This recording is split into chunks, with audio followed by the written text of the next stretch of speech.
Hi hello mirage ഒരു Jithu Joseph cinema Asif Ali Aparna Balamurali അതുപോലെ തന്നെ അന്ന റജി കോഷി ഹക്കീം ഷാ ദീപക് പറമ്പേൽ പിന്നെ സമ്പത്ത് രാജ് നമ്മുടെ സാഗര രശാക്കിലൊക്കെ ഉണ്ടായിരുന്നു പുള്ളിനെ കുറേ നാളുകളായിട്ട് കണ്ടിട്ടുണ്ടായിരുന്നില്ല സ്ക്രീനിൽ ഈ സിനിമയിലുണ്ട് ഇതിൽ സ്പോയിലർ ഒന്നും ഇല്ല കേട്ടോ സ്പോയിലർ ഞാൻ ആക്കുന്നില്ല ഈ സിനിമ കണ്ടുകൊണ്ടിരിക്കുമ്പോൾ എനിക്ക് തോന്നിയത് ഇതിന് തൊട്ട് മുമ്പ് റിലീസിന് തൊട്ട് മുമ്പ് ആസിഫ് അലിയും അപർണ ബാലമുരളിയൊക്കെ വന്നിട്ട് വീഡിയോയിൽ പറയുന്നുണ്ട് ജിത്തു ജോസഫിന്റെ പടമാണ് സ്പോയിലർ ആക്കരുത് ട്വിസ്റ്റ് പറയരുത് എന്നൊക്കെ പറഞ്ഞിട്ട് അങ്ങനെയൊക്കെ പറയുമ്പോൾ അവർ അത്രയും കോൺഫിഡൻസ് ആയിരിക്കുള്ളൂ പക്ഷേ സംഭവിച്ചത് എന്താണെന്ന് വെച്ചാൽ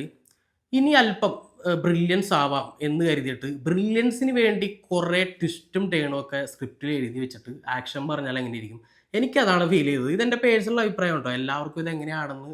എനിക്കറിയില്ല റിലേറ്റ് ചെയ്യാം എനിക്ക് ഒട്ടും കണക്റ്റ് ആയില്ല പല ട്വിസ്റ്റും പ്രത്യേകിച്ച് സെക്കൻഡ് ഹാഫ് ഇതിങ്ങനെ നീട്ടിപ്പരത്തി കുറേ എന്ന് വെച്ചാൽ മിനിറ്റിന് ട്വിസ്റ്റും ടേണും വരുന്ന ഒരു പരിപാടിയാണ് സെക്കൻഡ് ഹാഫിൽ ചെയ്തു വെച്ചേക്കുന്നത് അത് ഭയങ്കര അസഹനീയമായിട്ടാണ് എനിക്ക്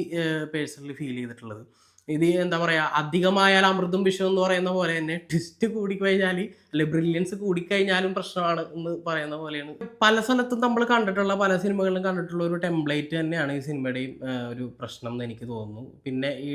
പ്രധാന ട്വിസ്റ്റ് എന്ന് പറയുന്നതും ഈ പറയുന്ന പോലെ പലപ്പോഴായിട്ട് കണ്ടിട്ടുള്ള ക്ലീശെ ട്വിസ്റ്റും ടെംപ്ലേറ്റും തന്നെയാണ് കഥ എഴുതിയിരിക്കുന്നത് അപർണ ആർ തറക്കാട്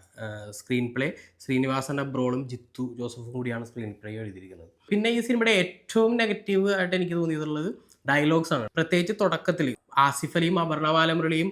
സ്ക്രീനിലേക്ക് ഫസ്റ്റ് കണ്ടുമുട്ടുന്ന രംഗം ആ സമയത്തൊക്കെ ഭയങ്കരമായ ഡ്രാമാറ്റിക് ഡയലോഗ്സ് ആണ് എനിക്ക് തോന്നുന്നു ജിത്തു ജോസഫിൻ്റെ സിനിമകളിൽ ഏറ്റവും മോശം ഡയലോഗ്സ് എനിക്ക് തോന്നുന്നു ഇതിനകത്താണ് പിന്നെ നമ്മളത് യൂഷ്വലായി കുറച്ച് അങ്ങോട്ട് പോകുന്നതോറും ഇതാണ് ഡയലോഗ്സിൻ്റെ ഒരു നിലവാരം എന്നുള്ളത് നമ്മളത് മനസ്സിലാക്കിയിട്ട് അങ്ങനെ പോയിക്കൊണ്ടിരുന്നേച്ച് പിന്നെ ട്വിസ്റ്റ് ചെയ്യേണ്ട കാര്യം പറയുകയാണെന്നുണ്ടെങ്കിൽ ക്ലൈമാക്സിൽ ഒരു സാധനമുണ്ട് അത് വാസ് ഓക്കെ അത് ഓക്കെ ഫീൽ അത്രേ ഉള്ളൂ അത് ഭയങ്കര സംഭവമൊന്നും എനിക്ക് തോന്നിയിട്ടില്ല ഓക്കെ ഫീലാണ് ബാക്കി പല ട്വിസ്റ്റും പിന്നെ ഇൻ്റർവെല്ലിൻ്റെ സമയത്ത് ഒരു ട്വിസ്റ്റ് ഉണ്ട് അത് എനിക്ക് വർക്കായി അതെനിക്ക് ഭയങ്കരമായിട്ട് കണക്ട് ചെയ്യാൻ പറ്റി അത് ഒഴിച്ചിരുത്തി കഴിഞ്ഞാൽ ടെക്നിക്കലി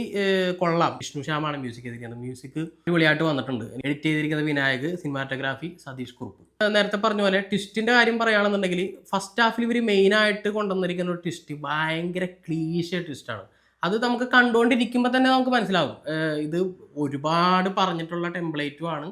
ഒരുപാട് കണ്ടിട്ടുള്ളൊരു ട്വിസ്റ്റുമാണ് പിന്നെ നമ്മൾ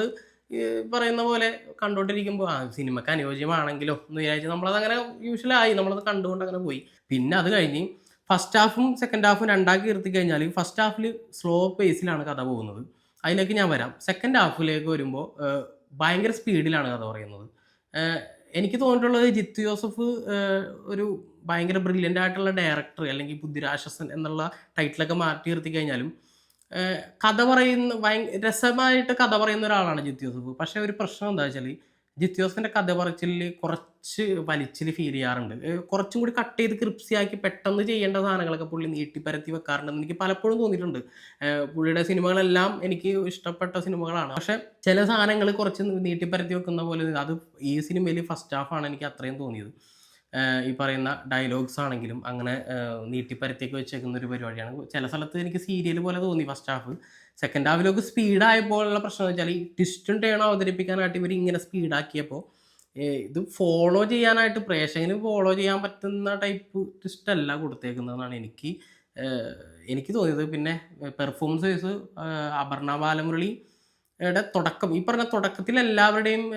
പെർഫോമൻസ് എനിക്ക് ഭയങ്കര ഡ്രാമാറ്റിക് ആയിട്ട് തോന്നിയത് ആസിഫിക്ക ആണെങ്കിൽ പോലും തുടക്കത്തിൽ പക്ഷെ കുറച്ചങ്ങ് ചെല്ലുമ്പോൾ ആസിഫിക്കയുടെ പെർഫോമൻസ് കുറേ കൂടി നമുക്ക് ഇത് ക്യാരക്ടറിൻ്റെ ഒരു ഋതം ഇങ്ങനെയാണെന്ന് മനസ്സിലാകുമ്പോൾ അത് യൂഷ്വലായിട്ട് പോകും അപർണ ബാലമുരളിയുടെ എനിക്കൊന്ന് മുമ്പുള്ള സിനിമകളിലേക്കാളും വീക്കായിട്ട് എനിക്ക് തോന്നി പല സ്ഥലത്തും പക്ഷെ അവരെ സമ്മതിക്കണം കാരണം അവർ അധികം സിനിമകളൊന്നും അഭിനയിക്കാറില്ല പക്ഷെ വളരെ എന്താ പറയുക സ്ത്രീ കഥാപാത്രത്തിന് വലിയ പ്രാധാന്യമുള്ളൊരു ക്യാരക്ടർ നോക്കിയെടുക്കുന്ന ഒരു നടിയാണ് അത് അങ്ങനെ കൈയടിച്ചേ പറ്റുള്ളൂ പിന്നെ അന്ന റജി കോഷി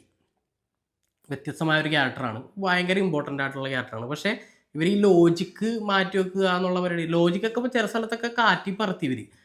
എന്താ വെച്ചാൽ ഈ ഹന്നയുടെ ക്യാരക്ടർ ഇവരുടെ കൂടെ തന്നെ ഉള്ള ഒരു ക്യാരക്ടറാണ് പക്ഷെ ഒരു ഘട്ടം കഴിയുമ്പോൾ ഈ ക്യാരക്ടറെ കാണാനില്ല ഈ ആളെ സ്ക്രീനിലില്ല കാരണം തുടക്കം മുതൽ ഇവരുടെ കൂടെ തന്നെ ഉണ്ടായിരുന്ന ഒരു ക്യാരക്ടർ പിന്നെ കാണാനില്ല അപ്പോൾ ഇവർ ഈ ലോജിക്കൊക്കെ കാറ്റിപ്പറത്തി അങ്ങനെ കുറേ പരിപാടികളുണ്ട്. ലോജിക്കൊന്നും നോക്കാതെ കുറേ ട്വിസ്റ്റും ടേണും ഒക്കെ എഴുതി വെച്ച് അമ്മാതിരി ഒരു പരിപാടിയായിട്ടാണ് എനിക്ക് പേഴ്സണലി ഫീൽ ചെയ്തത്.